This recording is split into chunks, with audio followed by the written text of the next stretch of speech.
have seen the worst, and there is nothing left for me to hate, so I can lay me down, my brothers, on the ground. I bled today until Coyote comes to raise me up and carries me away to go, leave me, run like you never did. No, believe me, run like you never run before.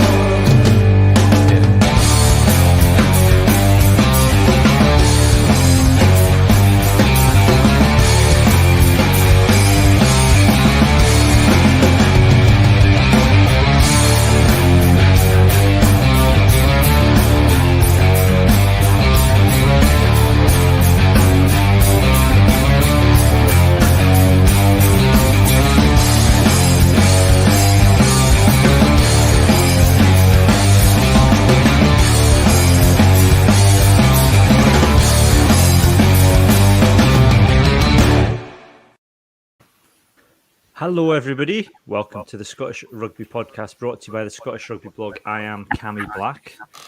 We've got feedback here somehow, haven't we? I can hear my own voice. Yeah.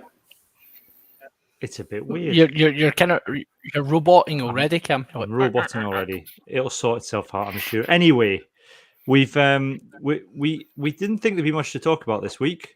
I thought, well, the Chile team's getting announced. Let's do this Thursday. And then loads of news has happened. In fact, news happened almost immediately after John uploaded the last episode of the podcast. Yes, it did. Yes, it did. So we'll come on to that probably in a moment. But joining me this evening, we've got Johnny McGinty. Good evening, Johnny. Good evening. John Anderson. Hello, John. Yo. And Craig Manson. Hello, Craig. Hello, all. How are you doing?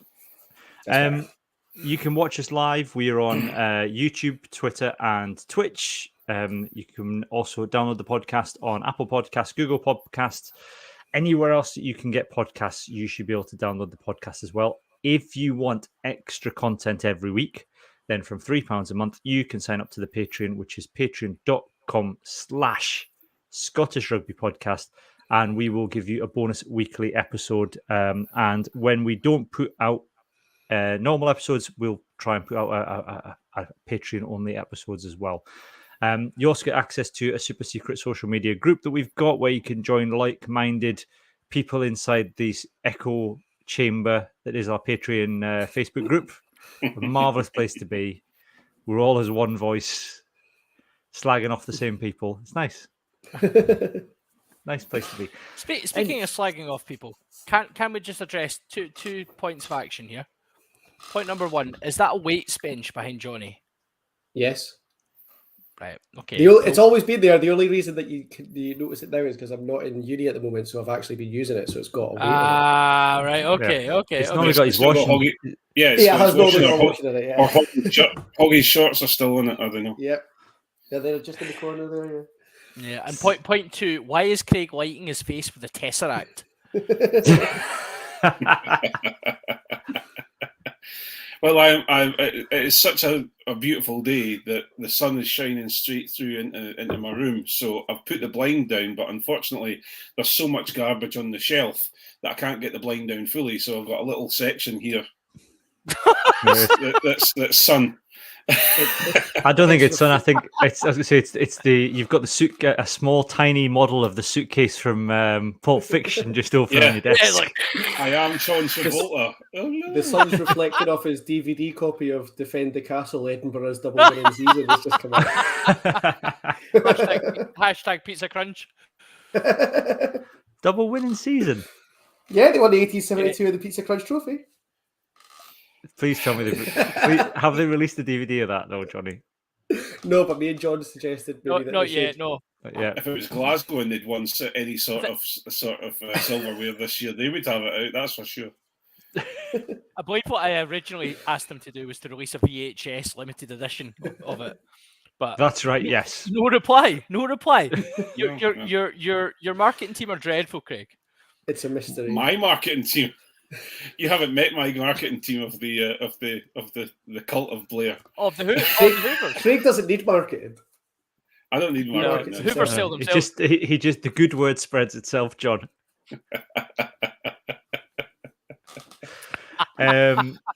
We say we've This has got started well. Hola from Santiago. Hello, Angus, out on tour. We've got people watching from Chile.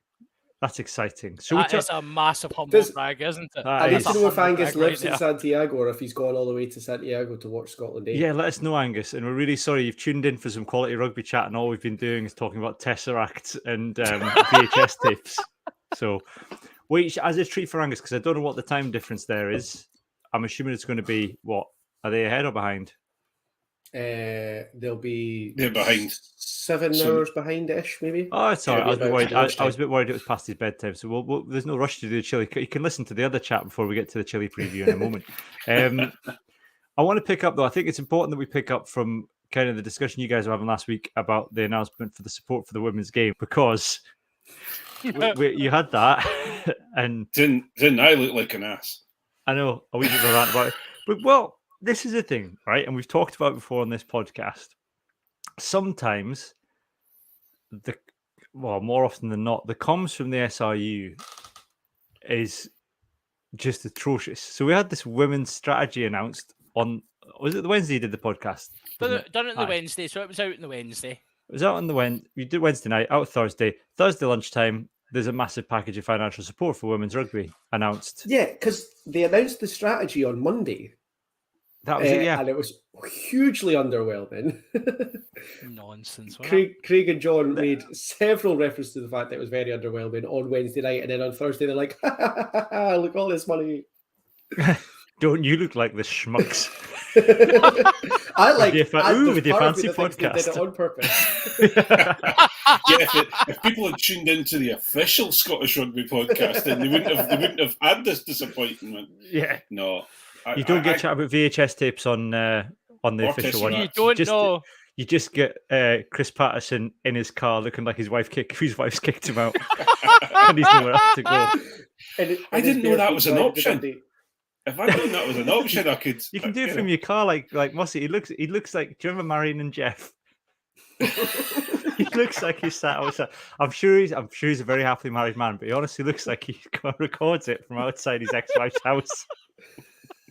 Every time they'd have to do I don't know whether he's just not got space in his house to go find somewhere quiet, and he just has to go to his car in the driveway. But it just looks like they've just caught him like. He's halfway through a monologue about captaincy and then just goes, oh, "The bitch is going out." Hang on, everyone. Here comes another Should do- DM from the SRU tomorrow morning. Yeah, we should clarify that. So Chris Patterson looks like he's outside of his ex-wife's house. We're not saying that he is. He's obviously out there because he needs somewhere quiet to go. SRU This needs, is not- if anything, what we're pushing for here is Chris Patterson needs to earn more money from the SRU. SRU like, needs to pay surely Chris there's an Patterson office. more money so he can afford to A shed at the Like, bottom of the garden to do. shed in the bottom of the podcasting. garden. That's all it is. I'm in the kids' playroom, Chris. It's fine. Is Chris Anyway. got a playground? That's all we want to know. No, I'm not going to say where my head just went there. Let's just move on. To Chris Patterson playroom, right? Mine also did. It's okay. Mine also, and I We're on took the a same- beat. I took a beat and I thought we're not on the Patreon only special yet. Let's just save that off for later on. Yeah. Chris Patterson's Playroom, possible title for this podcast. Anyway, let's get back to it, because I mean, this is the frustrating thing is with the announcement is, the big thing that got not just coverage from within Scotland, but outside of Scotland. And there was huge support from professional women as rugby players in England, from rugby commentators, Squidge was all over it, big, huge thing. The announcement on Thursday was the thing everyone latched on to. This was like, this is big news. Scotland are investing in professional women's rugby. That should have been the headline. This should be like, we're launching this big thing of human women, and we're also launching this strategy, by the way, which is kind of this is going alongside it. But here's the big news, folks, on the Monday for you to chat about for the rest of the week. Not here's a strategy with the 5 W's that aren't really W's, but we've someone's come up with the idea of the 5 Ws, but so we're going to stick with it.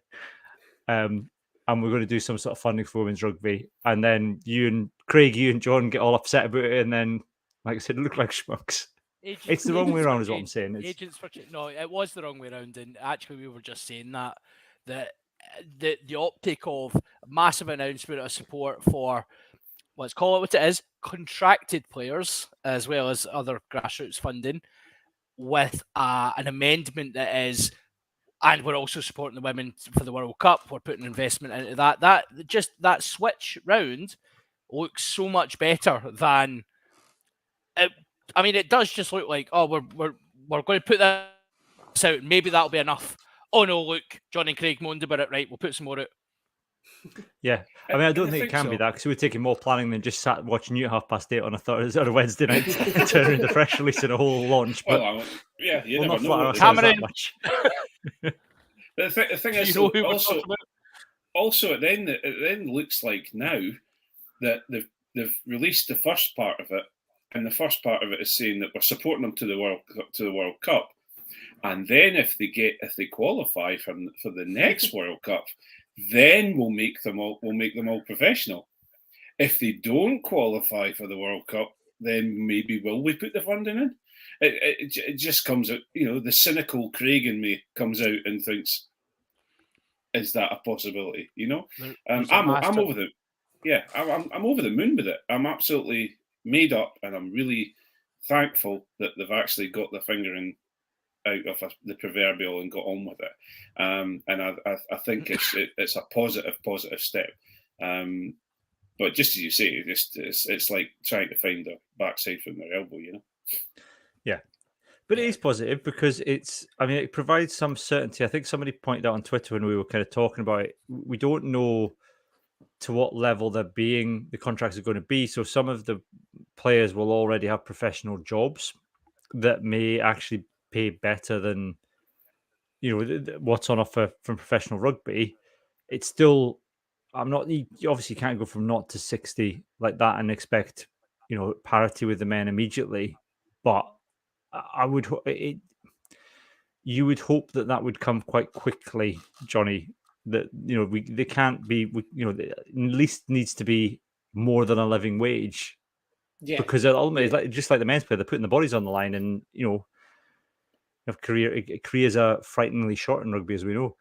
Yeah. So, because I've kind of used the example of Rachel Malcolm quite a lot, I can't see them paying her as much as being a doctor is going to pay her. Certainly not straight away. So whether part of the strategy is maybe they say to her, if the NHS will let you go down to 2 days a week, she's not a GP doctor, up to full or whatever. She's not a GP doctor, No. She's she's a PhD in sports. Oh, is she? Science. I thought she was a doctor. No, PhD doctor. She's a proper doctor rather than the ones who's the doctor then? Because one of them's like a medical doctor, are they not? There's a couple of vets.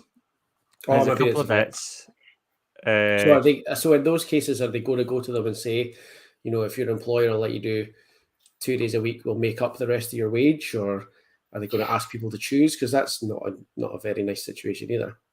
Hopefully, it expands from here, and this is just the starting point. But if you want to be a professional sports person in a game that by the age of 30 to 35 you're finished, and if you're qualified as a vet, then if the wage is an okay living wage, then you've got that opportunity to say, I'm going to put my veterinarian career on hold, and I'm going to go and actually be a professional sports staff.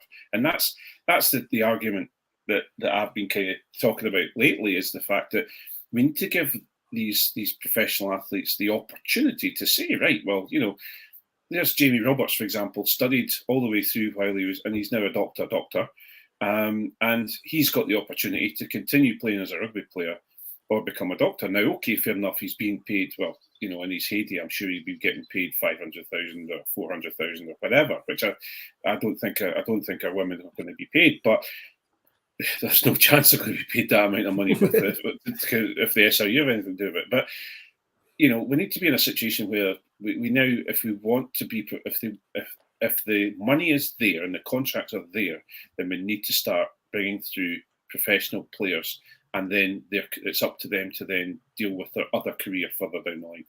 Yeah, Yeah, I think see, so long as that they makes sense. But the problem Yeah. with that is that, like, if you're a vet and you've got your mortgage based on a vet's salary and your car's based on a vet's salary and all that, and then all of a sudden Yeah. you're saying, "Oh, actually, for 10 years, I'm not making a vet's salary." But that's their a choice. huge decision to ask them to make. Yeah. It depends what the difference is, though. Like, Well, you never know; they might be getting paid similar. Yeah.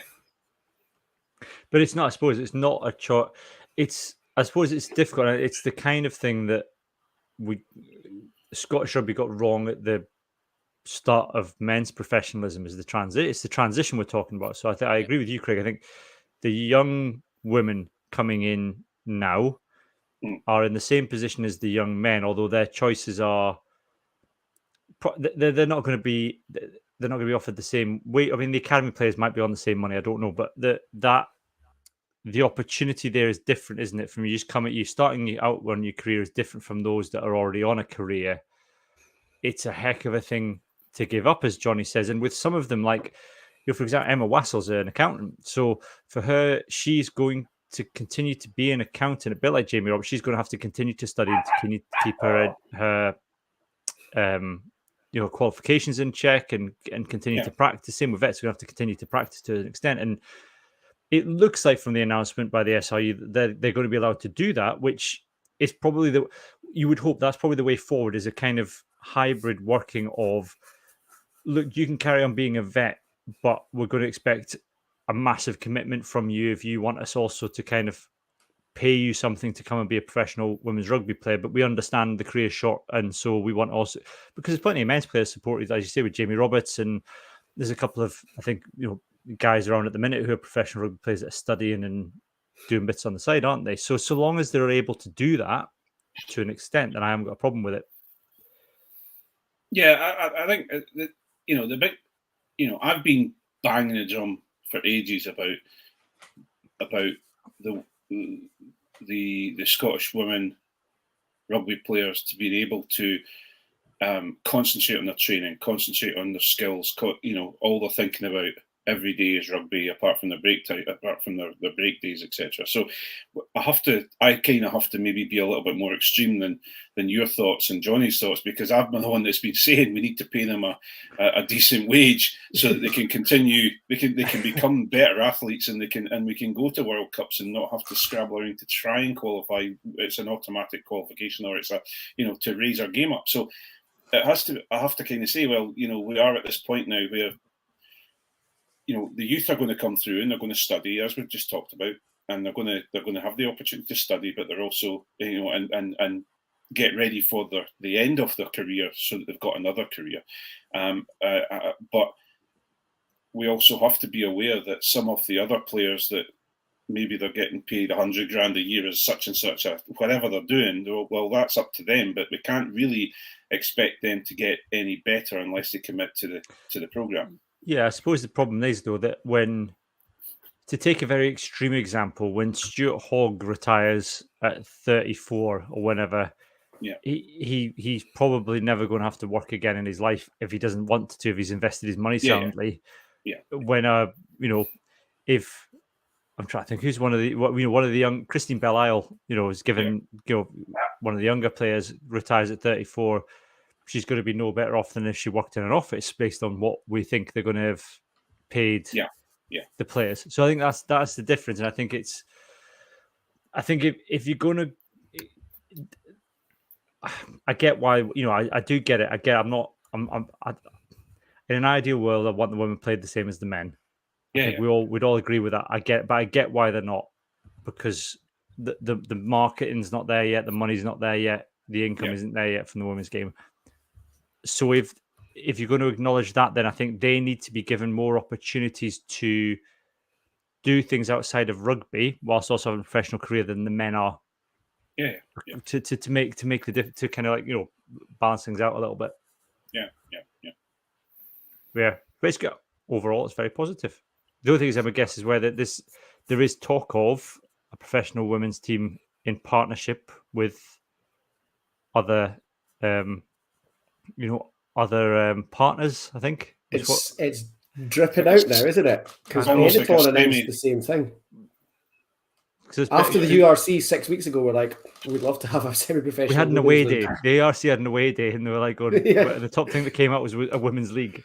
Yeah. And then, so is it Italy have announced the same thing, haven't they? Yeah, Benetton have announced that they're going to have a women's team, Yeah. semi-professional women's team, kind of tied in.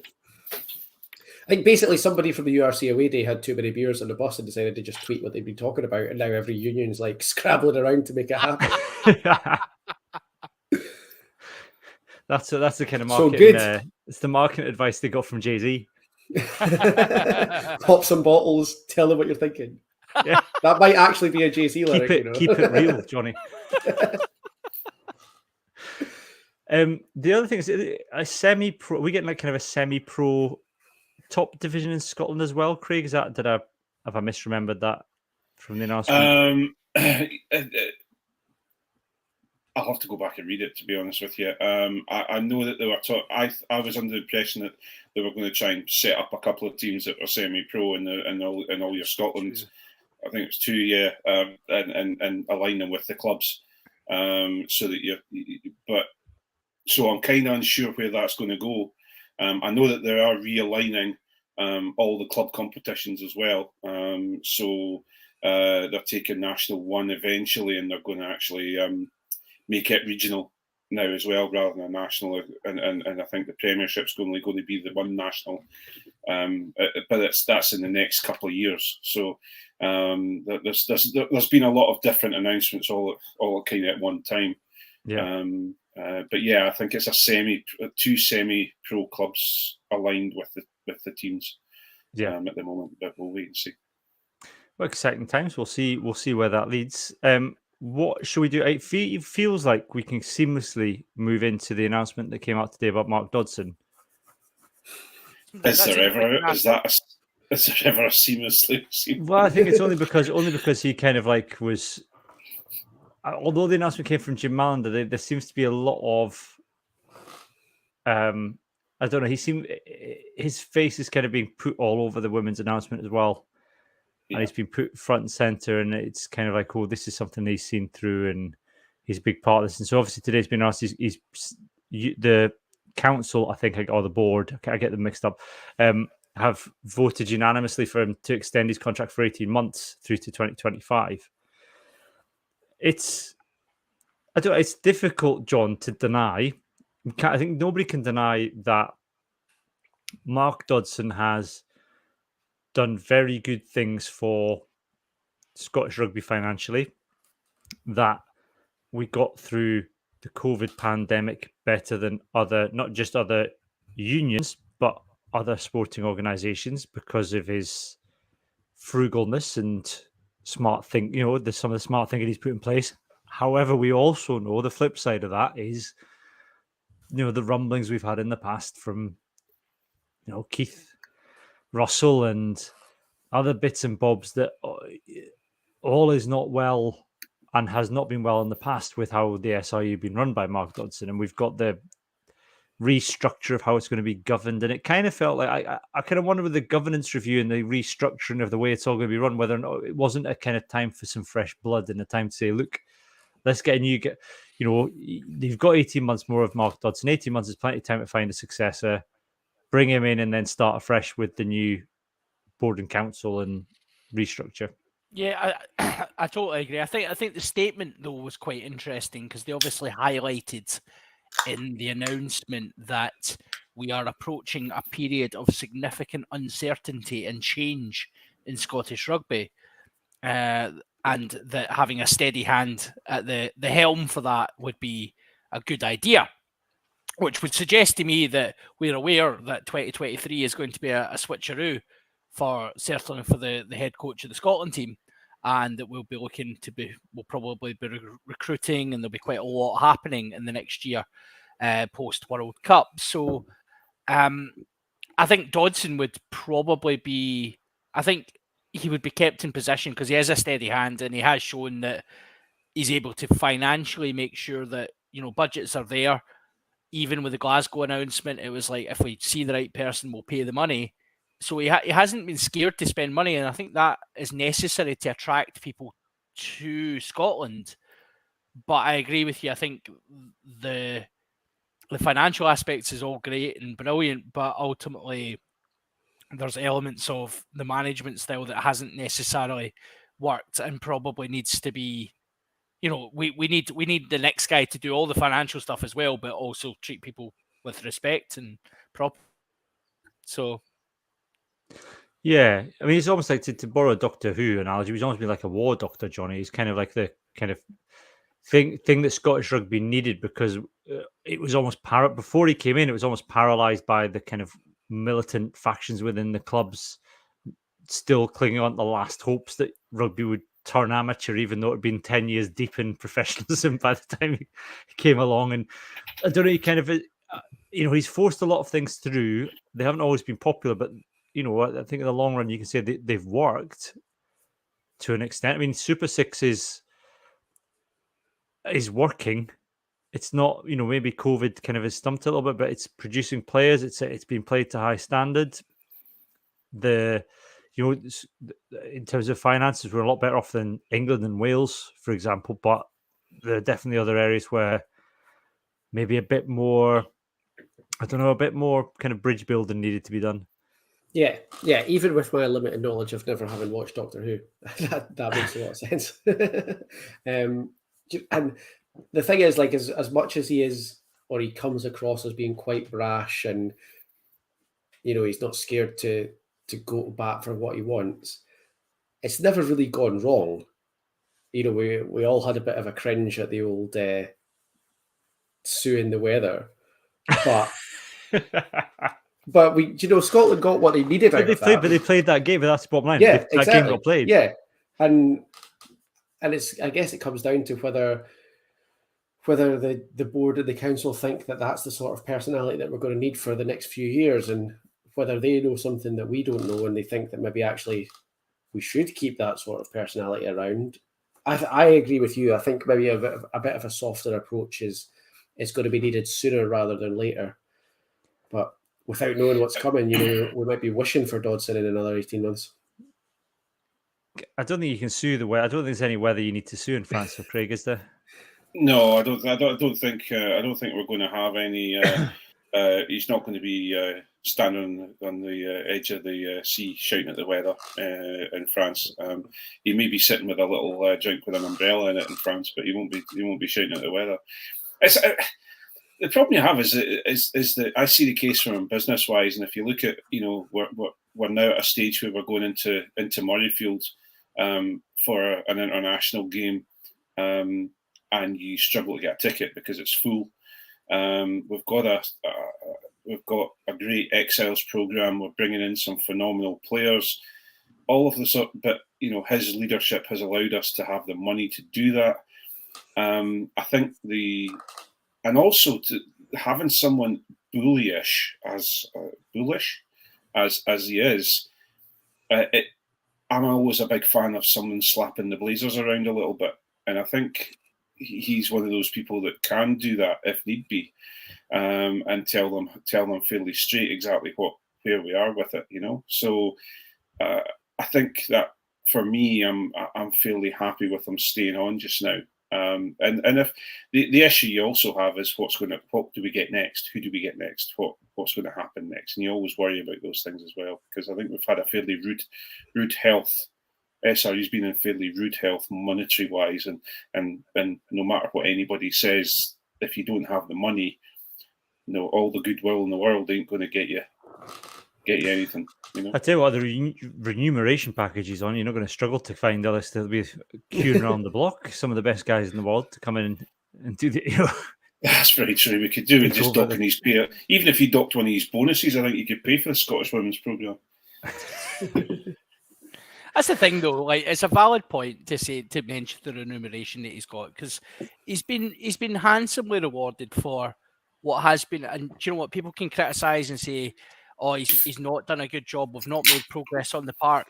His job isn't necessarily to have us playing better rugby on the park. His job's not to win the Six Nations. His job's to employ the people to get us closer to that. Yeah.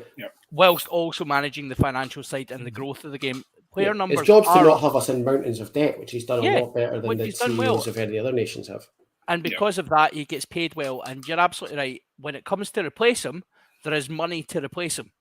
So you can pick and choose your candidates. You can pay the top buck for the right person. And that's a really powerful position to be in. And, look at the RFU are about to have all their chickens coming, it's coming to roost all at the same time because they're going to be losing a head coach. They're going to be, there's going to be management needing replaced. There's going to be all sorts of things happening there, and they've not got a dime to rub together. They hosted a World Cup less than a decade ago and have lost all the money already. Yep. Yeah. Like, I mean, you look. Yeah, Mark Dodson was appointed in 2011. So that's what 12. I've got my maths right here. So 11 years ago. 11 years, yeah. So he's been there 11 years. So you think there are players playing now in Scotland for Scotland who would pretty much have come fully through the systems in that time. Yep. And you have to say that you look at where Scotland was in the standard of players playing for Edinburgh and Glasgow and playing for Scotland in 2011 to compared to the standard of players playing for Scotland now and where Scotland are in the world now is that we have a lot of catching up to do, but the players now are of a much higher quality, and I think if you look at it in terms of every country has progressed in terms of skills and in terms of development, but we've probably progressed faster, although we've not completely caught up, so that now we're kind of 5th, 7th in the world rather than 10th. Is the video of Joe Ansborough cracking his head open off Alistair Strokosh not from the 2011 World Cup? No, it was the summer tour. That was the summer tour playing in Newcastle in the absolute gubbing rain in Australia.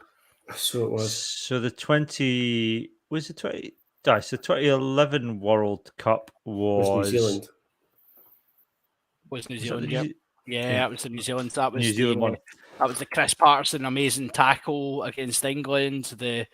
Us absolutely shanking. So that was the first. So that's the first World Cup in which we didn't progress from the group stages. Yep. So that's the standard you're looking at compared to where we are now, and that's all down to. And I'm not saying it's all down to Mark Dodson because there are other people involved, but in terms of funding for pathways and structures, it's absolutely night and day to where Scotland were and where we are now. However, the head clash was 2011 in the summer. I thought it was. Yeah. The thing is, the summer. Can you imagine Joe Ansborough and Alistair Strokosh being in the Scotland squad now? No, not Strokosh. That's what we've come from when Dodson took over. We've got a year and a half for Al Kellogg to be groomed to come in and take over from Dodson when he and then we'll be fine, John. Be my guest. Can we not get Nathan Loveridge back? That's exactly. Playing the long game, get him in charge, get him to sort Canada out, and get exactly. Bit of experience. He's doing what the All Blacks do. He's going abroad for a wee bit of experience, and then he's going to come back and take the big job. Absolutely. Yeah. Okay. We'll move on from Mark Dodson then. Shall we talk about the announcement today? We've got it for the Scotland A international against Chile. I still don't like that we haven't got a proper name for our A team.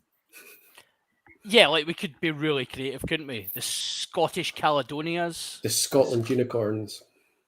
I think the Unicorns is the best one we've ever come up. We've talked about that in the past. And I think the Unicorns is the best one. It should be the Unicorns. Yeah, it's our national animal. Yeah. Yeah. What the Scotty Dogs? The Greyfriars Bobbies. Not the Bobbies. I mean, it doesn't really cut it if you're going, we're going with that and then we're up against the Wolfhounds. It's a wee bit of there's a psychological element there. Magic though. Just wait till have you not heard about Stirling's new rebranding? No. I like it. No. We'll come to that later. Absolutely. Okay, right. We'll keep on Chile just now. I'm going to have to Google that in the meantime while we're having one of you talking. So, the Scotland squad for the Chile game, you've got, we'll go from the back to the front, Ollie Smith, Damien Hoyland, Matt Curry, Sione Teal, Pulotu, Rufus McLean, Ross Thompson, George Horn, Jamie Batty, Dave Cherry, Javan Sebastian, which we'll talk about in a moment, no doubt. Jamie Hodgson, Scott Cummings, Ben Muncaster, Luke Crosby, and Matt Ferguson. Then on the bench, Johnny Matthews, Pierre Schumann, it's Murphy Walker, isn't it? Yeah. I keep wanting to say Murray. Murphy Walker. And there goes Murray Walker. Glenn Young, Maggie Bradbury, Ali Price, Blair Kinghorn, and Mark Bennett. My immediate thought was that Tooney's bottled it, because if you're going to go in international, and there's a lot of hand holding going on there, and I just would have absolutely not bothered with that at all and just played the kids. It feels like a massive missed opportunity just to kind of throw everybody at it just for a laugh. There's no ranking points. There's no caps. Steph from Rock and Roll Rugby will be happy because Javan Sebastian still can go back to Wales in 880 whatever it is days. I am a little bit with you on that. Yeah. What was your thoughts on it, John? Do you know, yeah, it does feel like that. It feels a wee bit like, do you know, when we sometimes play teams and like the autumn internationals, and it's like, okay, so we're putting out a kind of development team, but actually we've got the big boys in the bench ready to come on. So I mean, that's a pretty strong bench we're packed down with. So it's like, if it's all going wrong, we could just send the big boys on and we'll go and sort it out. But what does it matter if it's going on? Like Johnny says, there's nothing at stake here. No, I know. And yeah, the autumn internationals are a little bit different because there's ranking points and stuff up for grabs in autumn, but this is literally a nothing game. I think we also do need to remember as well, it's Chile.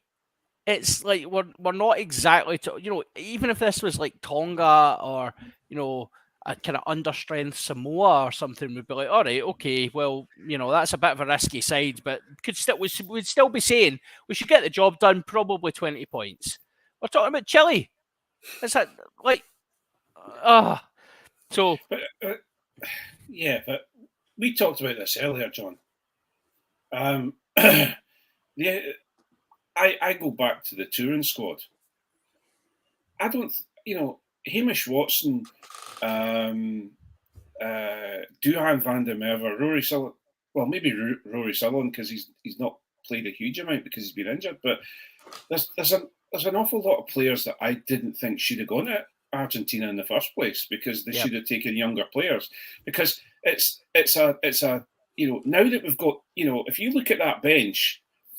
And you look at some of the players that are in the actual starting squad.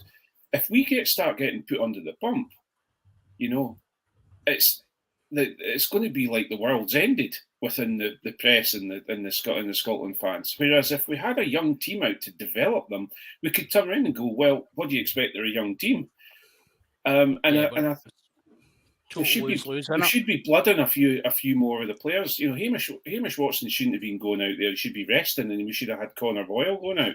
And I think like it's an opportunity for these boys to experience a tour.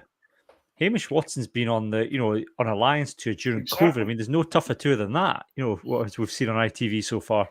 That's been brilliant, by the way. Yeah, it's been really good. But then you've got. That's why Schumann's going, because Schumann, okay, fair enough. Schumann's a well-rounded prop and he's a starter for Scotland, but he's on tour because he's never been on a Scotland tour before. I think it felt like it was the Matt Ferguson thing that got me, because Johnny, I was it feels like a massive missed opportunity not to throw Andy Christie in with the other two back rowers. Yeah, I agree. Because I actually watched the Premiership final on Saturday. He was really good when he came on. He's very good. Yeah. Really good. And then elsewhere, you've got, it's hard to see elsewhere. I mean, Javan Sebastian, do you want to talk about, we were saying, Johnny, before on the group chat about Sam Lana's thread earlier in the week about what props do. Yeah, which has not necessarily switched my opinion of Sebastian, but it has switched my opinion of why you would pick him, because we talked about WP Nell and thing, and people are asking who's going to be the first choice tight head. WP Nell is still the best scrummager of any of our tight heads. close with Xander. I think Xander probably just about got him. But apart from all the rest of them, Nell is the best, right? But if you look at Sam's thread from earlier in the week, and I retweeted it if you haven't seen it, he looked at attacking rucks in this year's Six Nations and by position, which players from which team are the first person to arrive at attacking ruck. And for Scotland, Scotland used their props to do that. And it was like 23.5 or 24% of the time, the first player into an attacking ruck for Scotland is a prop. With all the love in the world to WP Nell, who we all love more than anybody, WP Nell is not getting to 12% of our attacking rucks first, ever. Right? And so the point that Sam was making... How very is that, dare you? Well, he's not, let's be honest. Not unless there's a bucket of chicken wings. Someone who's never seen a ruck in his entire life before. Don't you dare. But the point that Sam was making is that if you take somebody out who's doing that job, then that work's got to go somewhere else. So in Scotland's case, that probably means that somebody like Scott Cummings or Jamie Ritchie then starts having to hit 12% of the rucks first. And they're our main carriers in the forwards, so that you don't have anyone to do the carrying. It's a knock-on effect, and it's a knock-on effect. So although I don't think Sebastian is anywhere near as good as WPNL, I understand a bit now why he's in there, why he's doing what he is, because he will get to more rucks. And then that means more people in the team can keep doing the jobs that they're meant to do. It makes a lot of sense. Do we know that, though? Do we know that he would get to more rucks? Well, that was probably Kev Linus just pointed out that the English lads can't. I forgot they can't play as it's outside the national window, which is why Andy Christie camp isn't 8. Same with Duhan, he's there but can't play. Yeah, that's right. I think John, the point you're going to make is, do we know that Jim and Sebastian can make that number of rucks? We don't, I guess, but I suppose it's the. And Sam was also talking another thread about the Moneyball effect, and rugby is a bit of a Moneyball game, and it's not about throwing the best 15 players in. And we've said this before: it's not about picking your best 15 players and sending them out to win a game. It's about sending out the 15 players that will fit the system that your team either needs to or wants to play. And I think for me, I think something Gregor Townsend has learned is Scotland are still not at a place where we can pick and choose what game we want to play. We still have some limitations. So there is an element of we're stuck with what we've got, and we've got to play a certain way, and we've got to play to our strengths. Yeah, I think that's fair. I would probably counter that by saying that we're a year out from a World Cup and have been under the tenure of the same coach for quite some time now, and to not have, if we're not able to play in different ways, then I get the personnel limitations, I really do, and I appreciate that. But ultimately, that then is a failure of the coaching team. That's not like, the guys getting called up. That's not a reflection on them. If we're not able to play in different ways, that's because the coaches have decided not to, or left it too late in the day to attempt that. So I would say playing in the ways that we can play with the players we've got is a success of the coaching team. Like Gregor Townsend, try as he might, Mark Dodson try as he might, cannot find 500,000 rugby players like England have got, like France have got. So he has no option other than to look at the players and go, all right, well, this is what we've got. This is how we're going to play. He can't just go, we're going to play this way. If the skill sets and the physical conditions. We're going to be the fastest. But there is. I know there is. In the world, Yeah, I know there was that, but then there is, and Craig, you'll know, because you've coached, but the SRU have a blueprint for how they want players to be trained from a young age in Scotland to produce. I suppose to play to the strengths of a typical, the kind of players that Scotland will produce biologically, I guess. Do you know what I mean by that? Like, yeah. I mean, we don't have a we're not going to produce 7 like feet. South Africa Exactly. We're not producing 7-foot blonde tree trunks of guys. Scott McLeod. I mean, Scott McLeod is a genetic freak because he's from the same family as Darcy Graham. Well, listen. Again, I was talking to John about it earlier on.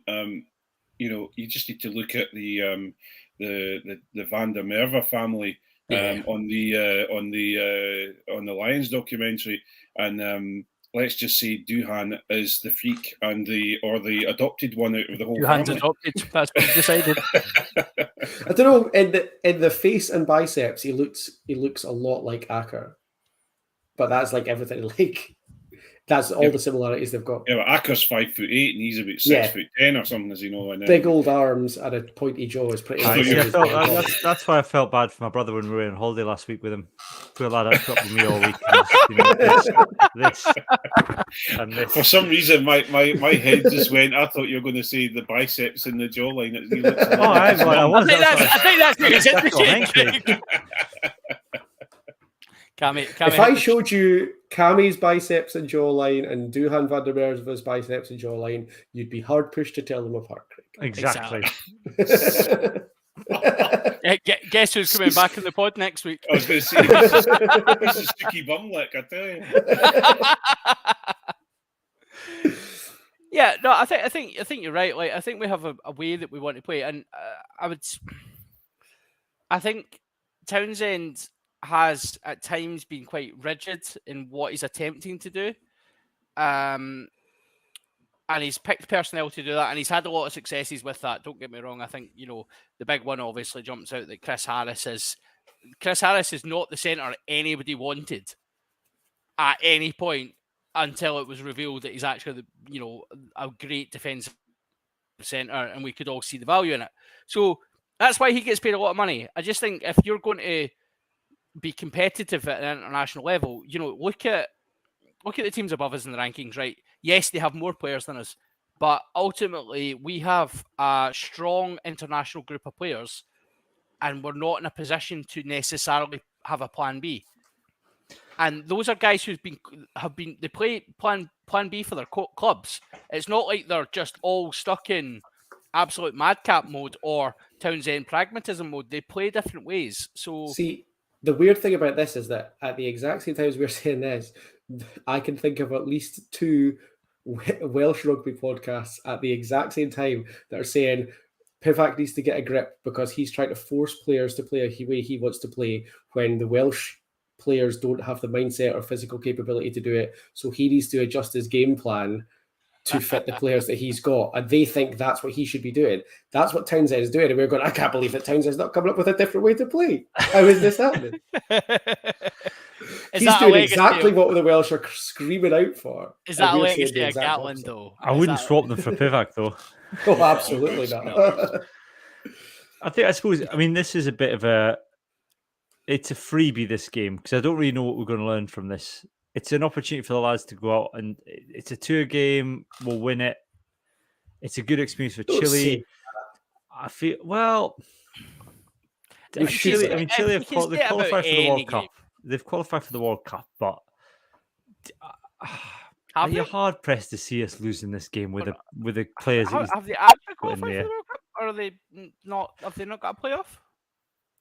Is it the playoff they qualify for? They knocked Canada. Have you not seen that one? There's that wonderful video. Canada and the USA, or have there's still that got wonderful. USA, I think that's the USA. The USA game is coming up. Yeah, the warm up for the USA game. Do you remember? There's that wonderful video where I can't remember, was there 9 or 10. And Squidge shared it. Because at the end of the game, because Squidge was following Chilean rugby quite closely, and now they're 9 or they're 10, gives a shout out to Squidge. Yeah, he's like, now you can make a video about this. It's amazing. And Squidge made a video about it just because I asked in the post-match interview for one. Yeah, they've got a qualifier against USA in a way. So let's be honest, they're not going to qualify for the World Cup. Well, I don't know. Have you seen the state of USA rugby? Yeah. Yeah, I know, but quality will tell there. I'm putting that one. That's another one of my bold predictions. So as Angus is saying, the first leg's in Santiago, home advantage to Chile. The second's in Denver. Now, I think Denver's a good place to go and play the USA because it's not Texas in the 40-degree boiling heat in the summer. Although it is really high. Well, that's true. Yeah, that is true. But then again, Santiago's not sea level, is it? No, exactly. So is Chile, yes. So it'll be okay. I'll tell you what is interesting about this team, by the way, is not only Luke Crosby captain, but Sione Tuipulotu vice captain. And Yeah. at 12. And at 12. At 12. They're not giving up on that, are they? They really aren't. It is interesting. I mean, that isn't. It's a quick turnaround to Yeah. have somebody come into the squad and then become vice captain that quickly. But then I suppose on the other side, who else could you have in the backs other than, I suppose, Rufus McLean, maybe? But I suppose he's there because he's out of them all. Sione Tuipulotu has the most caps out of that back line. Surely Hornito's got more George- caps. George- No, Hornito's got. Hornito. Sorry, Hornito's got more. You're right. But then you don't really. I think if I was putting something together, I wouldn't be putting the pressure on George to I would not be vice letting George. captain. I would rather George he just. near a He's too referee. excited to be captain anyway. Yeah, don't let him And, near a and referee. also, yeah, he does like to swear in the company of a referee. Yeah, I don't let him just want him to get a good couple of games under his belt and actually show people again what he is and how. I can't believe good he that is. Craig's not suggested Damien Hoyland for vice captain. Well, actually, no, You can't have someone from the back 3 as captain, Johnny. We've talked about this before. Vice captain. Did you not say Rufus? Yeah, you did say Rufus McLean. There's just something wrong So with you his started brain. It's the back. It's because he's in the back three. Your It's just fault, the Cam. same. He spent too Cammy- long standing Cammy around with his started hands in his pockets. Cammy started it. Rufus McLean is so quick though that you don't know he's in the back three because he's Yeah. actually in the midfield. He could before you be realise. he'd be up by the referee in no time. He'd be fine. Yeah. Anyway, Are you trying to say that I'm too slow? Is that your suggestion? if it sounds like a duck, Johnny. you say if the shoe fits. The only issue, I suppose, is with this tour is I don't know what we learn about anything this far out from a World Cup, because I think you could. I don't know what. It's not the full. Townsend's got the excuse of it's not full squad. The squad's not full strength. It's almost at full strength, but it's not full strength, and he'll tinker around and play around with things. And I don't know what. I think the coaching staff will learn more than we'll learn. Yeah, I guess what you'd want to see is either Javid Sebastian or Murphy Walker have 2 or 3 really good games. Mm-hmm. Yeah, Murphy then- Walker but then is you twice, want- twice the player Sebastian. But the thing is, you want those players to get. It's for me, from what I can see, you're wanting to bring players that are borderline going to the World Cup in your head, or are new to the Scotland setup, and you want them to deal with a tour. Yeah. So like This- Luke Crosby, Yeah. Marshall's injured, but what's his name? Glenn Young. Glenn Young, the back Yes, rower, Ben Muncaster. Lancaster. Lancaster. You're wanting these guys all to go out and actually get used to it. You want This is the Schumann last to time go there's out, going to be a tour before the World Yeah. Cup. and Well, you want that's not gonna be Schumann away to for experience extended it as period of well, and all these different things. But also you want the young lads like Luke Crosby, to be made captain of the A side. He's obviously got a great opportunity of going to the World Cup, and so, or he's in Tooney's mind. So you're going to take him to try these different things. That's why I don't really get the whole Hamish Watson thing, and because I don't. You're not doing anything for Hamish Watson apart from giving him a wage. I suppose the only thing you're doing for Hamish Watson is I suppose the question: Hamish Watson's there for others. Hamish Watson's there to sit around the campfire and tell war stories of being on the Lions tour, to kind of rally, say I've done these tours before. It's a lot of fun. I've been there before, lads. Here's my stories, and here's where I think been. Hamish Watson, to be honest, is probably there a bit for Hamish Watson as well, because since the Lions tour, Yeah. when have we or anybody else spoken about Hamish Watson? We've Yeah. spoken about Rory Darge. We've spoken about Luke Crosby. Or We've we have spoken about spoken about him in a Jack Dempsey. negative. We've spoken about Ben Muncaster, and it's a bit of like, oh, don't worry, Hamish, come along. You're still here. Don't worry about it. Come and have a bit of fun. Yeah. But Could you explain that logic? Explain Ali Price.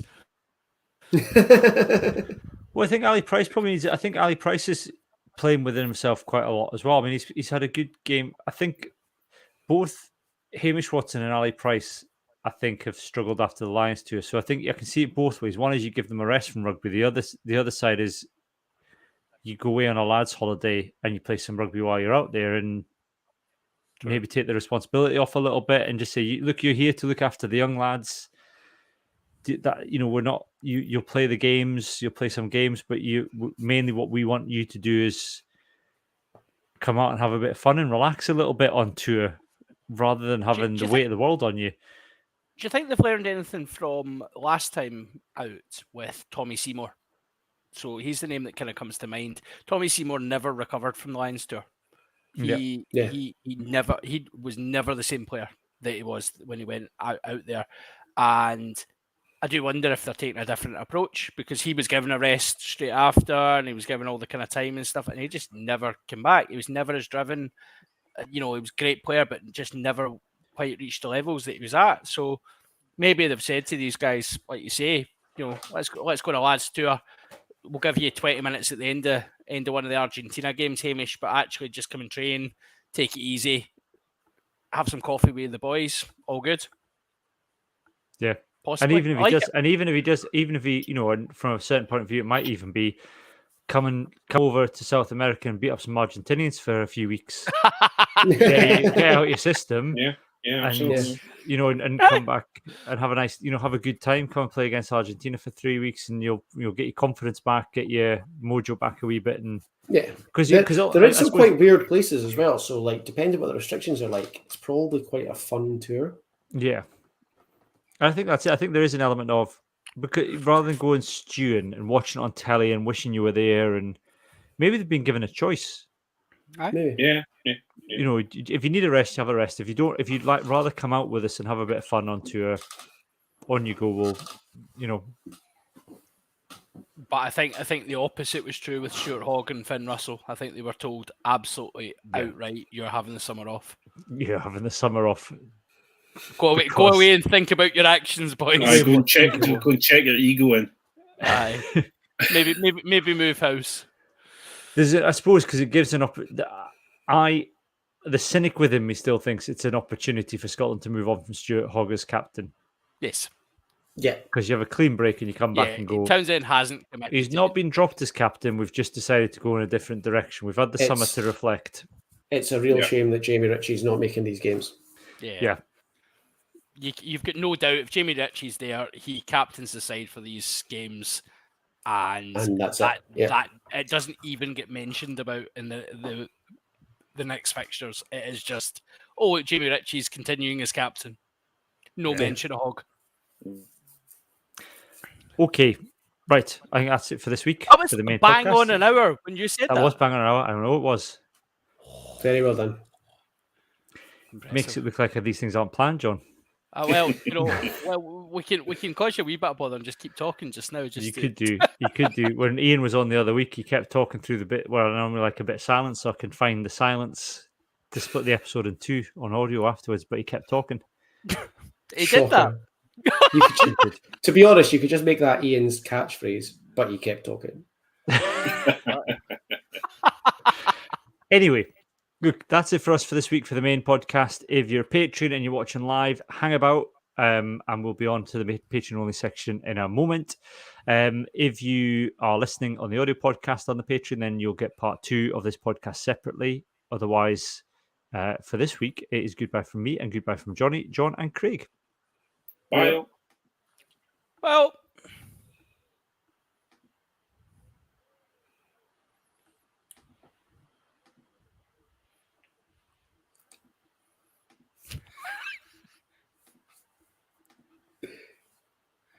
Not sure where we're going with this, Johnny. I was just going silence. Silence. No Ian, no chat. Good. You left a good amount of silence. We did, yeah. That's why I was dancing. Very good. Does anybody need a comfort break? I'll go and grab another beer with 2 seconds. I'm going to get a drink as well, yeah. That's okay. Well, we'll be back in 2 minutes, everybody. So just bear with us. We'll be back with the Patreon only episode in a moment.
Hey, Hey, there we bought go. this wine from Spar. It is fucking atrocious. Oh, lovely.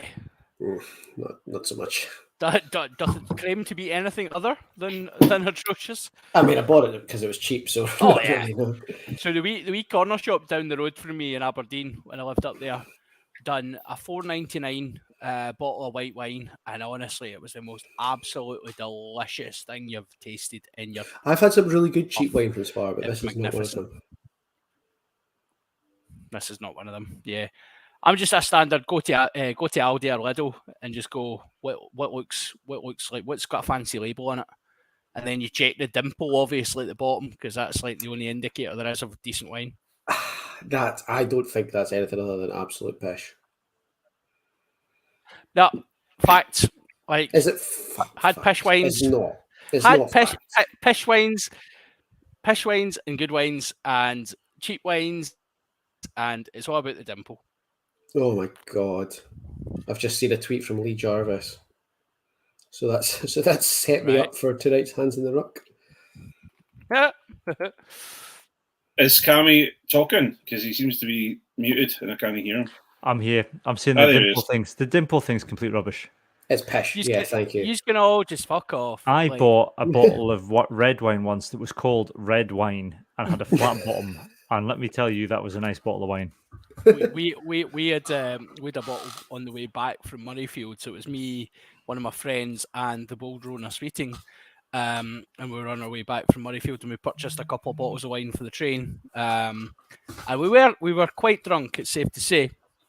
And the only descriptor, someone asked us, "Oh, what wine did you get?" And I was like, wine coloured wine. I didn't even know what it was. I think it just said red wine on the side of it actually. Yeah. Brilliant, perfect, absolutely sloshed. Went to Wagamama's when we got back to Glasgow. It's like 11:30. Decanter.com says many wines have indented bottoms, but not all. And it makes for good wines. It's pish. Says, You know, someone told me once that the reason you know it's good if it's got a dent at the bottom is because the deeper the dent is, the easier it is for a waiter to hold it with his fingers when he pours it. So obviously you only get nicer wines in fancier restaurants, so they put in bigger dimples to make it easier for their waiters, which is absolute pish. according to Decanter.com, the answer is that it's just you can tell by how expensive the wine is because the bottles cost more to produce with the punt in the bottom. Whereas a flat bottom one's just easier to mold. They do. That's right. Yes, so the profit margin on the bottles, absolutely. Go dimples. Can you slowly see the life draining out of me at the moment? Fuck Do you know off. there You are still tell Hoovers. 17 Plain fuck. There are still 17 people watching this. Let's see how quickly that goes down. I was going to say, Jesus, fuck. And I don't sell Hoovers, John. I don't sell Hoovers. Okay? Does your Hoovers have dimples in them, Craig? Can you tell a good quality Henry from the dimple in its bum? Oh, that's got a deep dimple. Oh, that's a good suction. That's a good Hoover. Not rising to it. You're just wasting your time. Not rising to it, Craig. You're not rising to it. Nice. Oh, nice. Oh, that is dirty. All right, I'm going to go into some craft beers now. Okay. What have you got? On that note, I've got a Hidden Identity IPA. What's hidden about it? Well, I mean, it's got camouflage in the front yet, so. Oh, okay. It's not like it's just telling you it's some. It's no, I wasn't being like Brewdog gone off and they've put in a white label or something. No, I mean, I wasn't being like deceptive about it or anything. No. Billy says he once got told the higher the number on a bottle of Bucky, the better it tasted. Can confirm. No, this is pish. This is pish. That's a factually incorrect statement anyway, because Bucky tastes delicious. I don't know what you're talking about. Do you know what the best bottle of Bucky I ever had was on Clapham Common. Nice. Because there's nothing. I think it was just the sweetness of being a drunk Scotsman in the middle of London, drinking Buckfast and fulfilling that cliche. Have I ever told you the Bucky Bomb story before? No. So when Uniforms went and played a couple of shows in Shetland a few years ago. And me and Jamie, our guitar player, the promoter had put a party on after, and we were drinking Jaeger bombs in the back of this party. And the promoter came over and was like, have you boys ever had a Bucky bomb? And me and Jamie were like, no, but we're listening. It's like, well, it's like a Jaeger bomb, but with Buckfast. And me and Jamie were like, yes, absolutely, let's fucking do that. He's like, I'll get you some Bucky, I'll be back. So he brought us a bottle of Buckfast. He went away and left me and Jamie on our own, making our own Bucky bombs. We came back about 5 minutes later and went, what the fuck are you doing? And me and Jamie were like, we're making those Bucky bombs you told us about. And he went, you used the Buckfast instead of the Jägermeister. And me and Jamie were like, oh, right, okay. Like glasses of Buckfast dropping shots of Jaeger in it. And he's like, stop thinking that right now. That was a very unwise evening. That's going to go so badly. It did. I'll level with you. Yes, it did. I love the fact that you've just told that story while you're now just drinking out of your glass of white wine. Hello. From his shite spar white wine, no less.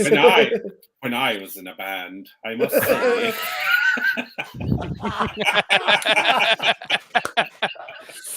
We've all got to retire sometime. We once played this theatre, and oh my god, darling, the banter was ferocious. Those in the front row, my word. But the bottle did have a very deep dimple in the bottom of it. And I believe the number is to do with the viscosity of the Buckfast. And I said to the sommelier, if you don't go and get me a higher number of Buckfast, then you're not serving me that pish. So anyway, my hands in the ruckus, people complaining about Ugo Monye's article about drinking culture in rugby.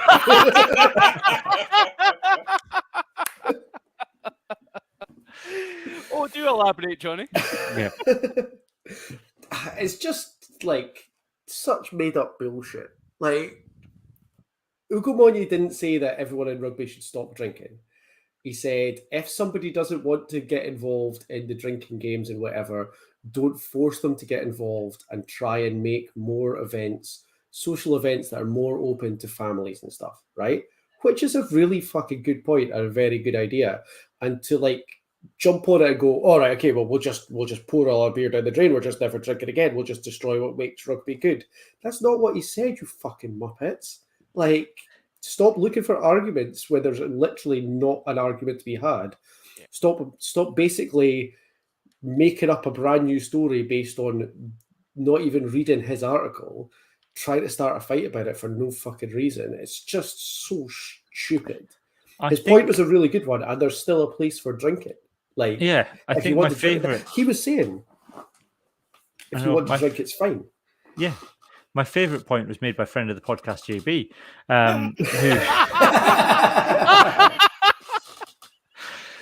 who somehow managed to, in making his point, be both Islamophobic and homophobic at the same time. It was quite a real masterclass. Real kind of like, well, if we're going to stop drinking to please the Muslims, I think was his point, then they won't want any gays in their club.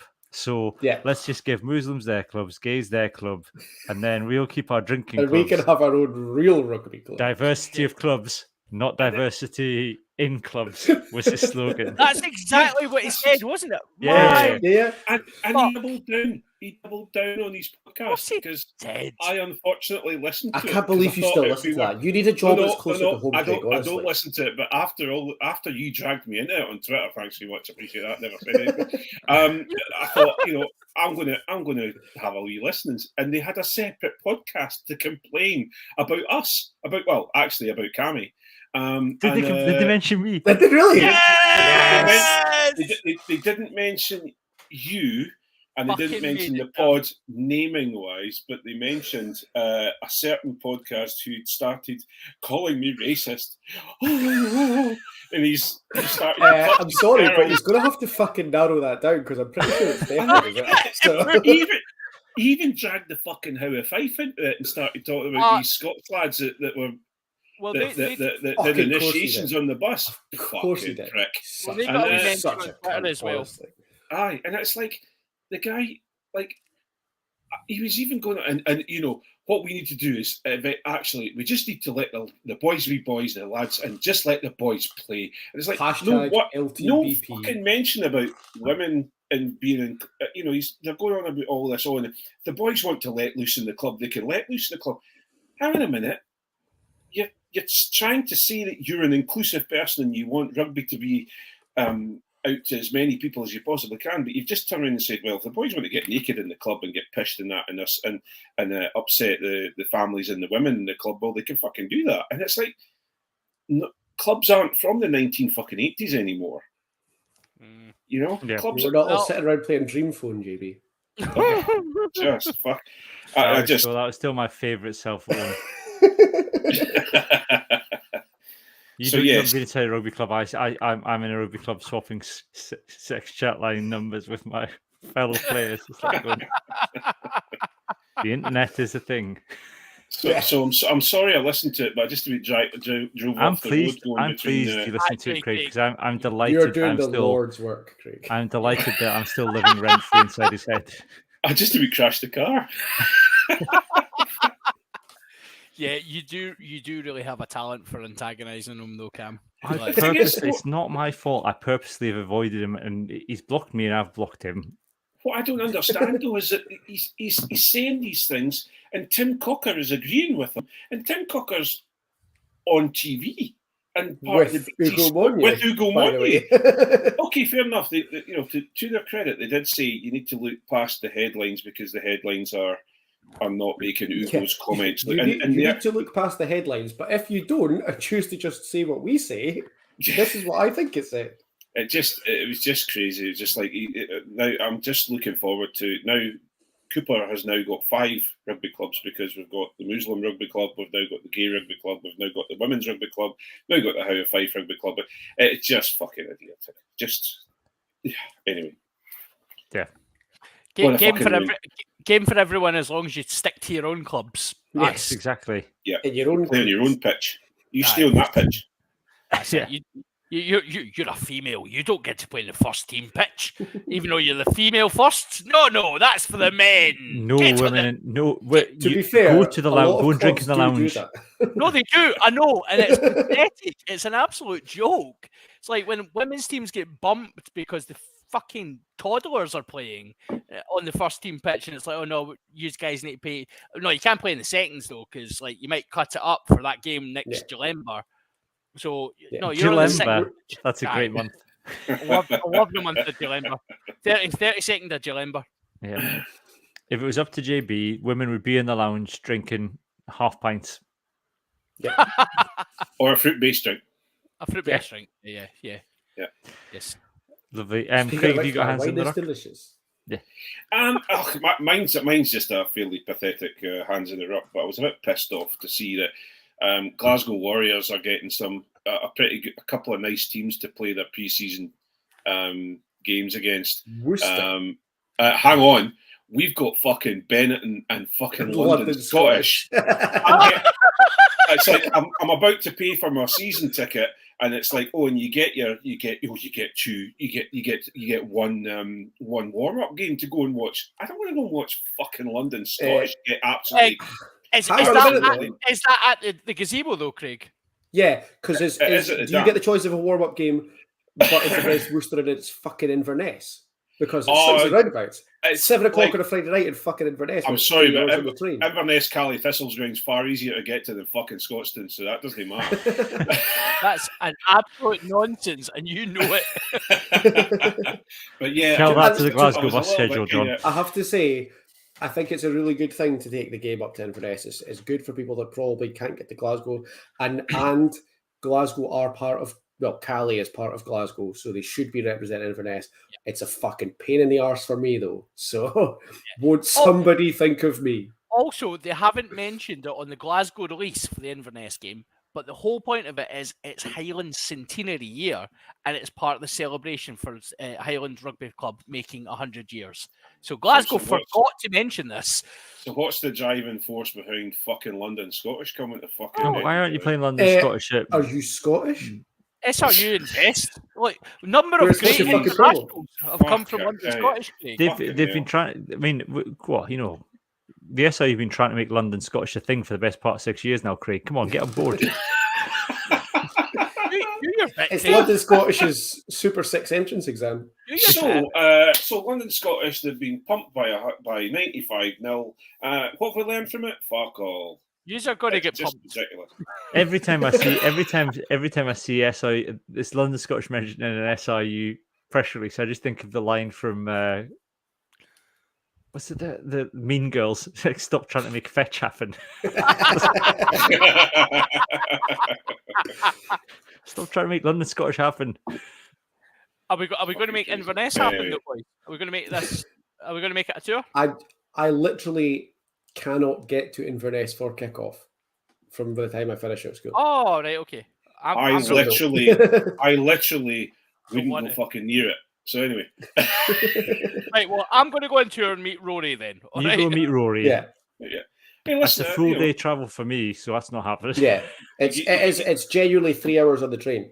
So like You maybe if I bolted out of school and got down to the station, I could just about make the train that gets me in 20 minutes before You're kickoff. probably quicker flying to Berlin than you would be to get to Inverness.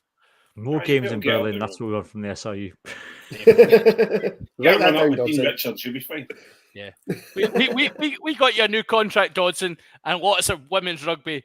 Write that down. That's your new idea from us. We've got your back. Inverness, Berlin. We've got It is, your I would back. say I mean, it is kind of the pre-seasons are kind of underwhelming. They are. Dreadful. Yeah, but you know, Edinburgh have had fairly decent teams to play, and it's like the only well, not even a semi-decent team, but they're playing Benetton, and it's away. It's So like you've had your fill. You've had your run of good games. That's Now, meant to be a nice trip as well, Treviso. yeah, you've had I your. might nice- actually. We could go. Did you not have Wasps last year? Or Or the year before? I remember you playing Wasps. I remember us playing Bath when Pierre Schumann got his first when he first came over. And did you not play Quins one year as well? Yeah, No, that's Glasgow- listen. Off then, My diamond shoes are too tight. Stop your piss. I'm Clearly. just upset about it. really? London Glasgow played Quins in Scottish. Perth. That was a good one. Remember they Next played thing, the stadium Old up Glory at will be St. coming over. They How will. are you not playing it? What I just don't understand why Edinburgh aren't playing. If Glasgow play Inverness, why aren't you playing in the Borders, Craig? Yeah, Craig. Yeah, I could You're right. get onto that actually. I could You get on enjoy top of that, could you? that. Get a wee drive into Melrose. Absolutely. I was there the week. I had my wee tour of Scottish Rugby grounds. You were very excited. I was very excited. I met Bill. Very cute. So did you meet all the blacks in Melrose? I did. We did. We had a nice time with the Blacks in Melrose. Aye, Excellent. grand old black knees up. It was a good time. I met all the Blacks in I hope Suffolk as that well. Yeah, everybody Coming who's round. listening to this. I tell you hope that what- everyone who's listening to this was listening to the one where you explained that the other week. Yes, I know, right? You're in some fucking trouble. here. Could we just put a clarification? Yeah, I think it's fairly clear. My name's on the screen. Anyway, I've got this. Listen, hang on. Well, we're low tie and we're low close and doggy bop on in the speedos, but I just wanna know, did you see the legend that's Doogie Donnelly? I've got Where's Doogie Donnelly? Yay! Right, great to hear jingles back as well, Cam. Lacking. Yeah, I keyboard saw Scotland's greatest ever 10 at the Soccer Common Riding, videoing a pipe band. John Rutherford, there he was. Phil Godwin was not there, sadly. No, John Rutherford videoing a pipe band at the Soccer Common Riding. That's gonna my say, hand. It didn't look like you were on holiday with Finn Russell, doing what Finn Russell was doing. So, yeah. Speaking of Scotland, greatest ever 10. But Yeah, I didn't get Pin Russell's Pete, girlfriend Pete pregnant. Horn was too busy with Glasgow. Have you seen the Finn Russell video? Yeah. No. Well, I you think have it now, was- Craig. Yes, It's not what you think it is, Cammy. Don't worry. Oh, okay. This isn't the Right. pregnancy news. It's a different video. it's a different video. He's got literally 2 beers in one hand, and he's slapping his belly. As a boat On a- powers on a its way speedboat. through the water. Yeah. on a speedboat. Yeah, it is magnificent, Finn. Oh, that's Yeah. that's classic Finn.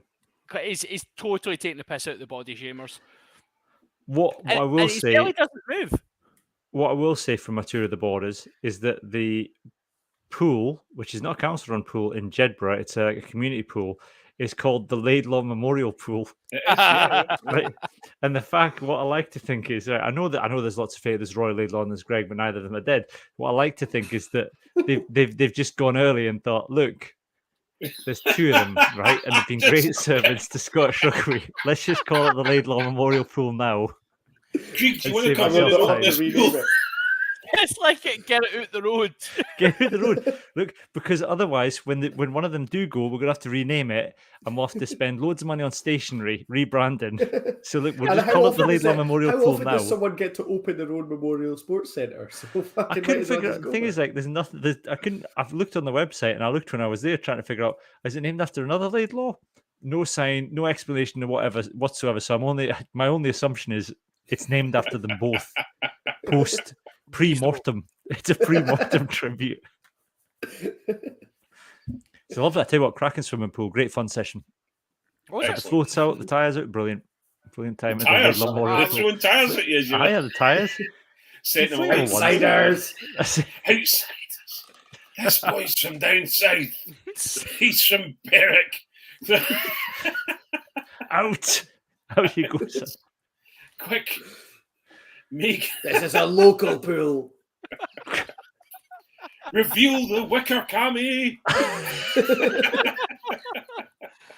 Oh, it's like being Just as well that the Borders isn't like the main place for Scottish rugby, because you'd want a Scottish rugby podcast to not just take the piss out of the Borders all the time. It's fine. I'm here, Johnny. We're allowed to do it. I think it's all right as long as I'm here. You can't do what I'm not, because that's racist.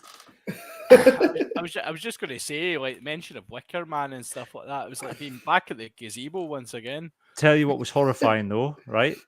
You know, they're going about the 3G pitch at Melrose. Yep. They put football goals on it for football Yeah, training. Oh, aye, you got to make your money out Fucking of it. disgrace. It's like- Fucking disgrace. Right? I- Folk go on about like we've got old guys there losing their mind about the fact they ripped up the turf. But I'm perfectly happy for them to roll out a couple of football goals for kiddies football on the Wednesday night. Shocking. That's atrocious. Disgusting. Where's the video about that, Cammy, of you shoving football and children out the way with a rugby ball in your arm? I know. There was no This is not mascots. for you, Jerry. you're imposters. Your ball's the wrong shape. I hadn't realised like I'd got that video. So I obviously sent you a video in our wee private group chat the other day of us in the stands. And you're still Yeah. shouting at There he him. is. And I didn't have a chance to listen to it. Is that me? Am I shouting? you are shouting Yeah. at him. And There he I- is. Look at him. To be Aye, honest, and if I was there's sitting a- below, I'd be there's a- pissed off. There's a C-bomb dropped as well. I'd be fucked off if I'd paid money for a ticket and had you lot shouting like that at the back of me. I can't believe it. And those people moved unbelievable. I know John. it's still a mystery. The more I hear about it, the You more a guys all mystery it blamed becomes. me. If the shoe fits. I mean, I blamed me too, but you know, it was just out of As assumption. Ian would say, if it quacks like a cunt. It's Flinty McStag. Fuck's Um, sake. Guy. So no, a lovely way tour of the Borders. So Bill McLaren statue in Hoyk. So Melrose. Did they allow you into those places though, Cam? Because Oh, aye. the I'm Borders allowed have in. got, like, some Yeah. issues with. Is that in the With in Emmett- the Emmett. is that in the you have to Hoggy get a Memorial visa? the Hoggy Memorial Dogging Car Park?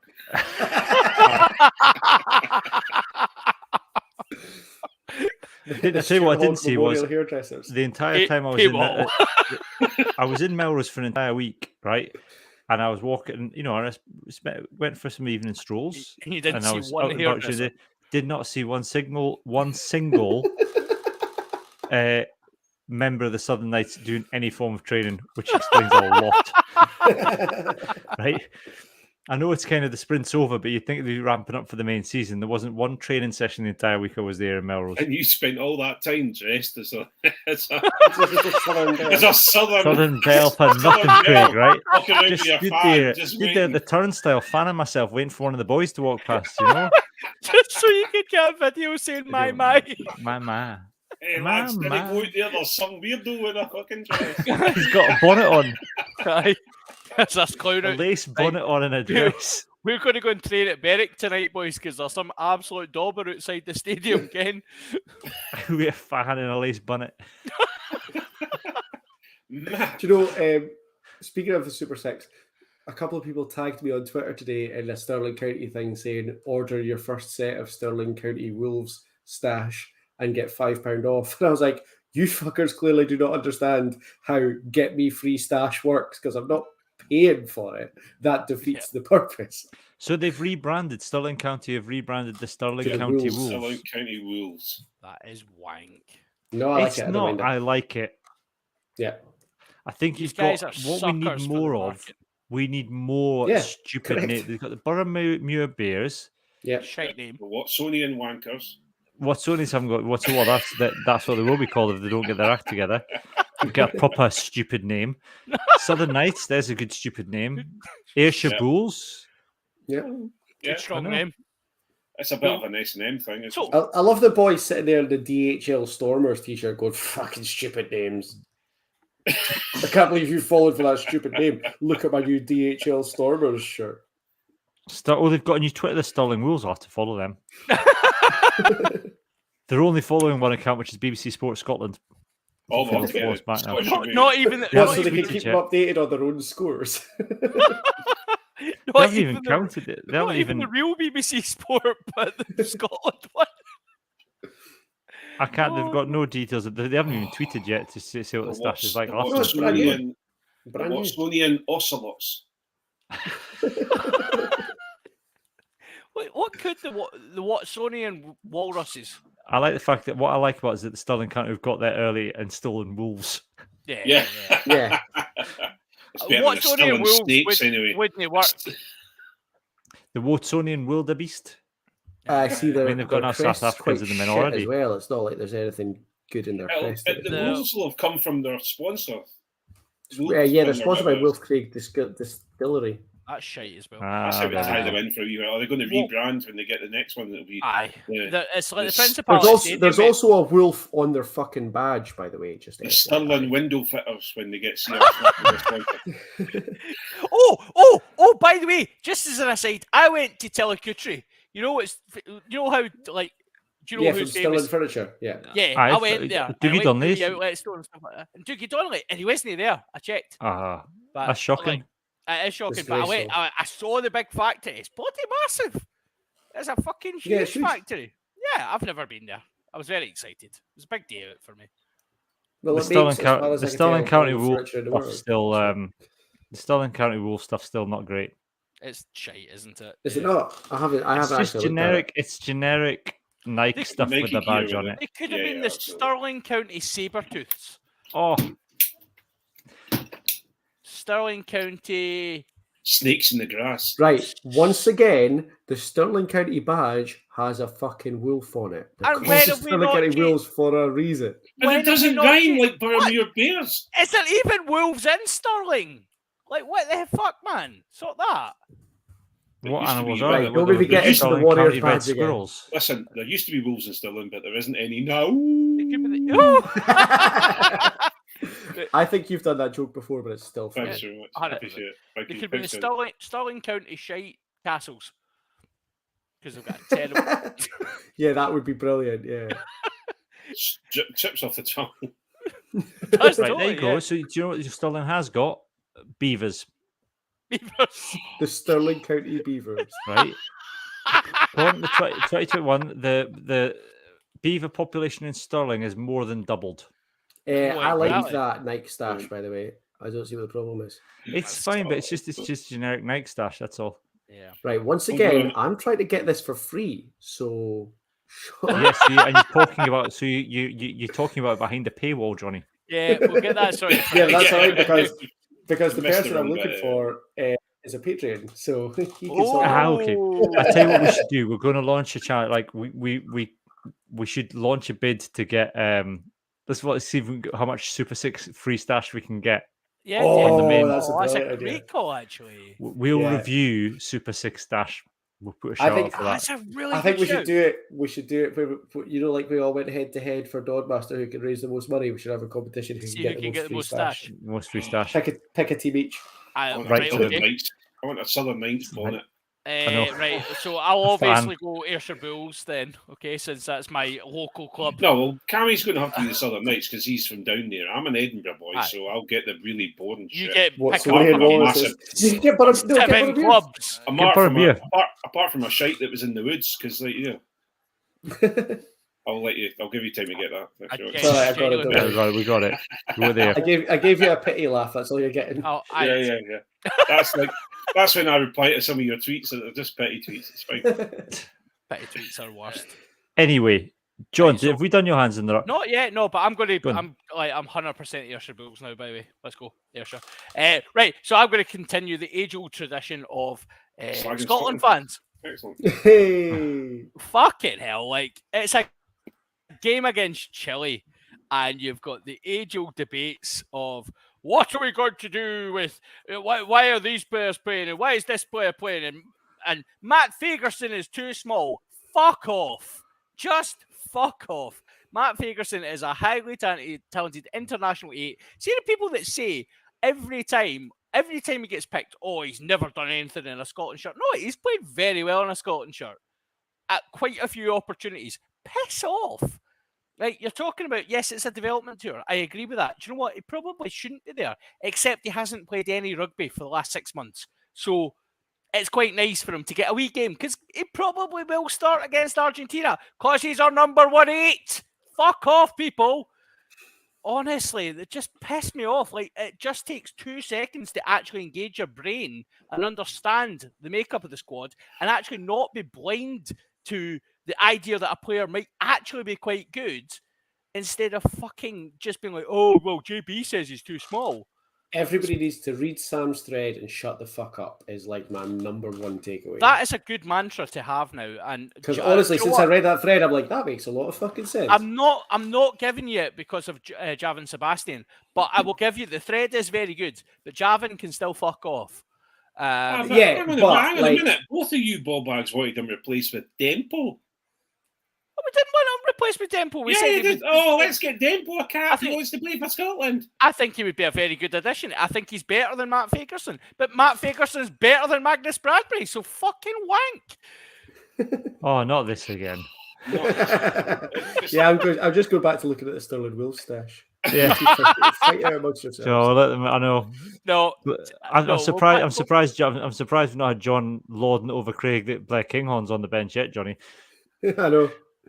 Ross I Thompson was is the very- clear I- Scotland Day first choice. I was very complimentary about Blair Kinghorn earlier on because he is on the bench, and that's going to be really important for Scotland when he comes on and does, the last 20 minutes. When Scotland have the game 70 points deep at that point, and Blair gets to come on and probably miss a couple of passes and get 30% kicks. It's going to be great.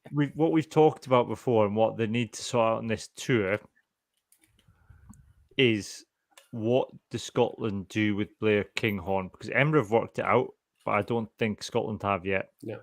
If Scotland are going to play Blair Kinghorn at 10, they can't just go on and expect him to do Finn Russell things, because that's not the player that Blair That's Kinghorn not- is. He isn't. No, totally. No, he's not totally. Finn Russell. He's absolutely not Finn Russell. He is a. He No, is a they do. And it's that idea, if you're going to use him as cover for the back row as well, then, or the hang on back a three, minute sorry. now. Hang on a minute. I mean, he's tall, fucking he's big, big lad, you know. but- He's a big boy, but that's a bit ridiculous. Yeah, but I actually said to Craig earlier on, because we were talking about Blair Kinghorn's confidence and stuff, and it was like, anyone that wears that porno tash, like, consistently, it's clearly No, not for a I not for a fucking- bet anymore. I love it because it's so fucking terrible. I He think- must I think know it's it's terrible. Awful. It's It must be. awful. I think he came out one day and said that I hadn't shaved for a wee while, and the girlfriend went, "That could stay." And I think that's the way it is. Yeah. Craig, Kyle, no adult female in the world is fucking looking at that and going, yeah, you should keep that. Have you seen Blair Kinghorn's partner's Instagram though, Johnny? Fair point, yes, fair point, yes, yes. Maybe it's cosmically attractive or something. Yeah, I think deny COVID, accept the moustache. Well, to be fair, the moustache probably catches the COVIDs, so Yeah. like. I think It's that's what it's going to it be does. fine though, because the thing is, you're going about Matt Fagerson. Once Ben Muncaster gets his teeth into a number 8 position anyway. We'll be fine. We talked about do you know that what, before. Jake? John. I've got no problem about that. I've got no problem about that. I love Ben Muncaster. I think he's a really good player. I think He Bradbury sounds like a fucking Tory. had Though. his Yeah, he but does, Johnny, yeah, but I think like he says Johnny drinking a glass of white wine. It was Yes. the cheap wine It was found in smart! Paris, and also it's a rosé. So Or rosé. That makes it all the better. But Magnus Bradbury has had his shot. He's had time after time after time.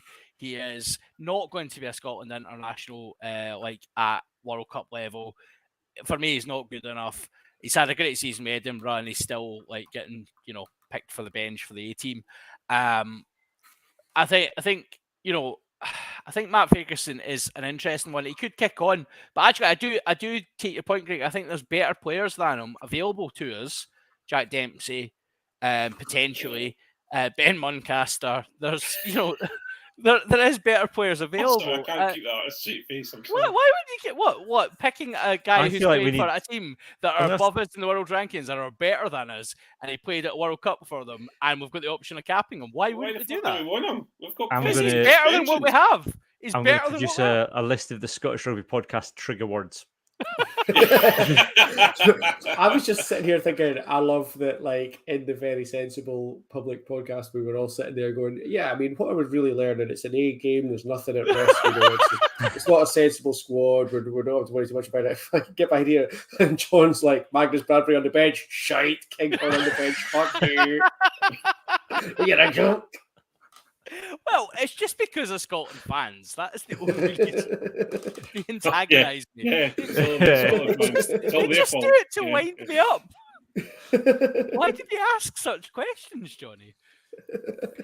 Magnus Bradbury's not had a convincing run of games. Fuck off. Yeah, that's my hands in the ruck, Cam. That's your hands in the ruck. Anyway. Yeah. Do you want to adjust the sign now, which says, days since John had a rant about Scotland fans? It's just constantly on zero, John. Is- I thought about having one at one point. I was like, no. No Zero, fucking it's been point. 0 episodes since John ranted against Scotland fans. Consistently. They do grind my gears, like. My hands in the ruck is rugby league banning trans women from international games, Oh, despite there yes. being absolutely zero, as far as I understand it, zero Evidence. trans women anywhere near international level at rugby league. So it's like it's not aside from all the other debates, it's not anywhere near happening. I'm just so fucking bored of having to argue about this. Yeah. Like, most of the argument about trans women in sport is from people who have a fucking fundamental lack of understanding about trans women and also sport. Like, oh, Yes. just fucking shut up. This, like, think of the competitive advantage you can have that you'll never have a woman win a competition or set a world record ever again if you let trans people in, right? Please,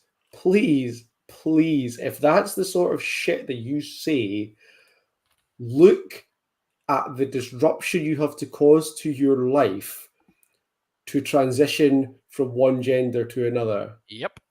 Nobody ever is going to transition because they think they've got a better chance of winning a medal or winning a game as a woman. Like, that's fucking insanity. Shut up. Honestly, I don't know if I can do this anymore. It's just fucking ridiculous. Yeah. Unbelievable. But the thing is, we have to keep doing it because it keeps coming up. Because there is idiots. It's because fucking there's mental. idiots out there and they keep saying the same shit. You're absolutely right. Like, you imagine someone transitioning, the idea that they're thinking, well, I'm definitely going to set a world record in the 200 meter like hurdles or the fucking 50 meter swimming. Bollocks. Like, absolute nonsense. Fuck off. You. The entire Scotland women's team would absolutely break me if I tried to play in a game. Exactly. Yes. I have Yes. no biological advantage over anybody in the Scotland this team. This is the problem, though. People seem to think that it's someone like me that's just decided to put a fucking dress on to get a game. Johnny just said it. Yeah. It's like, are you fucking out of your mind? You know, and I don't like. Okay, there's people out there that still think that, you know, one religious thing is better than another religious thing when it comes to football. So, you know, there are people out there that do many different things that I can't explain.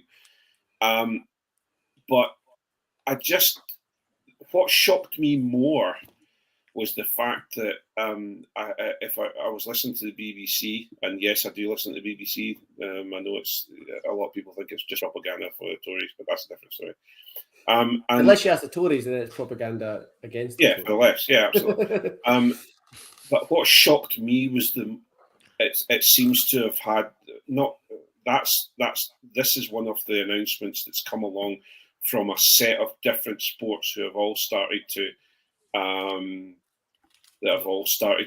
come out and say no, we're banning them. We're banning. On each other as well, haven't they? Like, yeah. It's like one have come out and then the others have jumped on that as well. It's like it's like they've had a conversation about it. Yeah, and I just think it's not. People haven't just walked out and decided that they've changed their gender and they're going to be called. They've decided to be called she instead of he. That is so far from the truth that it's unbelievable. And the more that that these governing bodies, it's like the whole. For me, it relates to a little bit to making women in Scotland professional rugby players. You need to be at the forefront of these things, and these, you know, rugby league and swimming and the Olympics, etc., should be at the front of this, and they're not, and it's making things worse for these people, for these wonderful people who are going through a hell of a lot of different things to just be who they are. And be themselves, exactly. It's so fucking disrespectful to those people as well. It's so disrespectful. A friend of mine, she transitioned a few years ago, and to do it, you start off with psychology consultations, psychiatry consultations. Yep. You start off on medication, on various different hormones and whatever. In this country, you have to, or certainly at the time that she did it, you have to live as your assumed gender pre-surgery for a certain amount of time, go through all the medication, go through all the psychology, go through all the psychiatry. She ended up going abroad for the surgery because it is such a horrendous procedure and it goes on for years and years and years. And if you think that you're going to do that because you want to play off the women's tees, you're fucking deluded and you need to have a fucking word with yourself. It's just insanity. I think the other thing that all this creates as well is it's the perception as well now that, you know, trans women are somehow invading women's sports. So then you get all these shock scare stories on the internet of, oh, you know, I saw a friend of mine's daughter played rugby against two trans kids. And it's like, when you got done, they didn't know. It was just essentially girls that were bigger than the other girls, as far as I could tell. Yeah, and it's the fact that they fucking followed that up with, oh yeah, my friend's daughter, who I was watching play against, a trans child, got injured in a clear out. And I guess you could say that could have happened with any of the players. Yeah, you fucking could, because it could have happened with any of the players. We've all been injured in a clear out.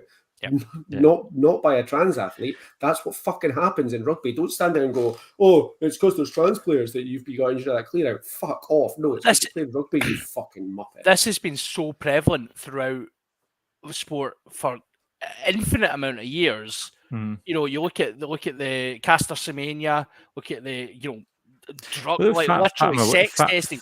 Fatima Whitbread, you know, Look at Amelie Mauresmo in tennis as well. You know, just because she was slightly muscular and looked slightly more masculine, it was like, oh, she must be trans. It's absolutely disrespectful and disgusting for people to question that, or even for that even to be a consideration in their mind. You're absolutely right. We're all in just to play sport, and we should all be part of sport. It doesn't matter a shit about any of this, especially in rugby, because do you know all this nonsense they're talking about, all this like sporting advantage, which is complete shit, as you say. What we've talked about this in the pod before. What's to say then that actually a guy who is genetically, because genetic mutations happen, people are genetically stronger, people are just naturally more muscular, faster, quicker, stronger. What's to say then that I get tackled by a guy and go, actually, do you know what? I think you are genetically taller than me, so therefore that isn't fair. And I don't like that. It's bollocks. It's complete bollocks. We're talking about sport, and we should just enjoy it. Yeah, and this is what Robbie was saying on the Squidge Twitter, is that like at the end of the day, this isn't about elite level professional athletes. It's amateurs. If you're lucky, that'll happen to one ever. It's amateur. This is about the most marginalized people in society who have the most fucking horrendous shit to deal with of any of us. Yep. Who want to come along to a sports team and fucking feel included and get to play the game that they love and are being told that they can't, and it's fucking disgusting. Yeah. It's almost like we should be more inclusive, Johnny. Almost. Yeah. Almost. Yeah. Diversity of clubs, John, not diversity of individuals. Whoa. Just let the boys play. Come on now.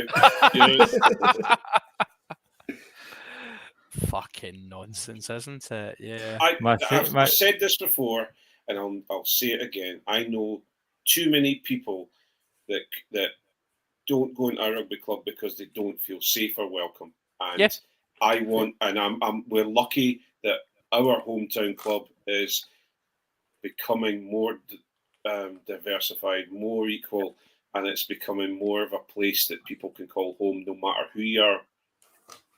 And we should be celebrating that rather than trying to divide people. Yeah. Well, I've said before, and I said on Twitter actually, I've actually quit a rugby club because of the sort of diversity policy and the way they treated people, particularly women, at the club. So I've actually walked out of a club before because of that and not played for them again. So it's about your actions. If you believe in this sort of stuff and you actually want to see change. Lots of clubs are changing and they're doing it in a great fashion, and lots of clubs are very friendly and welcoming. But see if you're in a club that's not, stand up to it, walk out, don't pay for a pint, don't be part of it, don't support it, walk away from it, because they'll soon get the message. Yeah. Or maybe they won't, but they'll soon crumble. Have we got any more hands in the ruck? It seemed like a really powerful one to end on, Cam. It does seem like a good one to end on for this week.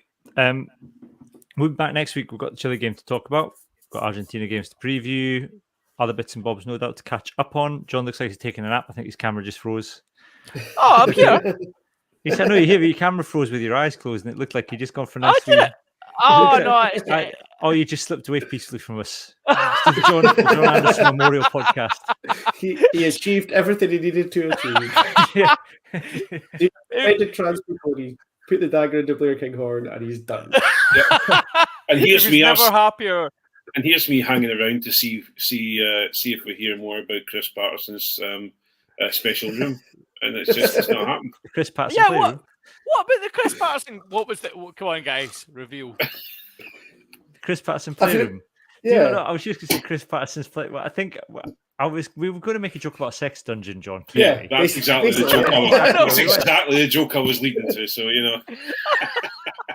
Do you ever see? Right? Did you ever remember that it was? I think it was the second series of the League of Gentlemen, and there's a scene at an orgy, and it's the guy whose wife's organised this orgy, and he's just stood around awkwardly at the side in like leather chaps or leather thong, just having like day-to-day conversations with a guy in a gimp masks, just about the weather and the food, while there's all this stuff going on around him. I imagine that's exactly what Chris Patterson would be like at an orgy. That's what Chris Patterson's playroom looks like. Like all this like sordid stuff going on, and Chris Patterson would be going, "Man, I like what you've done with the wallpaper here. It's very nice. If you did you get that from the B&Q? Did you?" Chris Patterson. So what I do is I always visualize. I pick a seat in the stand behind the pool, and you'll see me look at it. I think Craig, Shut up, Joy, Chris. there's some good stuff going on in that room, Chris. No, I'm happy here just with my thoughts. And Just nice to see- visualising. and it's nice to see your cleaning equipment there. And do you know that Hoover's a brand? That's actually not a Hoover, as much as you might think that. And that's not the way you should be using a Hoover. I think there could be some and- health and Or safety any bills brand out of there, or vacuum some for that chafing. matter. Yeah. And did you know that Hoovers have a wee dimple in the back? And that's an indicator of the And did quality. you know that What a the great and numbers on powerful Buckfast- ending that was 5 minutes ago. Yeah, we've ruined it. Absolutely fucked it. I'm God, sorry. that's different. Chris Patterson and Orgy. Do you feel free to cut this bit when you go Oh to no! the... Oh God, no! This is scary. I'll put this in the main pod now, John. This is in the mid- Yeah, I don't think anyone swore there, actually. Stick it in, it's fine. Aye, Yeah. tune in- tune in- that tune in tagged to the- on. tune Tune the in next Scottish week Rugby for, podcast to listen to Chris Patterson's. Chris, sex can you tips. imagine? I now want. Right, I think what we should really work on producing is trying to find a way to make a Max Evans, Chris Patterson travel log. Oh my god! Oh, Cammy, I told you about this. I didn't tell you to about this. In the last school that I was in, they had this. You know those little light box message box things. Yeah. They had those, and they let the kids in the class put their own message up. It's just like 2 lines.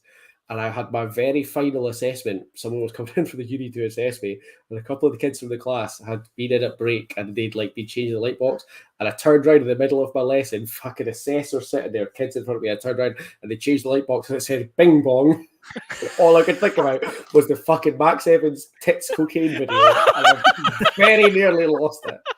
I couldn't believe it. I was like, "You little and there's no way they fucking knew what I was about. But they honestly, I nearly lost it. I'm like, what the fuck? Like they didn't know what they were talking about, but you've been educating them. You've been, he is Johnny's pulling these kids to the side saying, "What have you been watching? Have you been watching Max Evans? No, Have you watched that Max Evans cocaine video?" video? And they go, "No, sir, we watched Inside Out." Who's Max Evans? Sir? Oh, let me show you. Let me show you. What's tits? Sir? Wait till you see how healthy his breakfast is. Yeah, look at that tinfoil on his head. Right, well, that's a good note to end it on. No, it is we not. We will be back next week. This is the note. This podcast will always end on this sort of note, John. There's no escaping it. If the podcast isn't named Chris Patterson's Sex Dungeon, I don't know what to do. It's going to be Chris Patterson's Patterson's Playroom. Okay, So we'll let the playroom. Yeah, yeah. okay. No. We can Let- box That's it, yeah. reasonable. the- but we let know the it's pat- been sex dungeon. Let the Mossy play. And on that note, it is goodbye from me and goodbye from Johnny, Craig, and John. Bye. Head trips.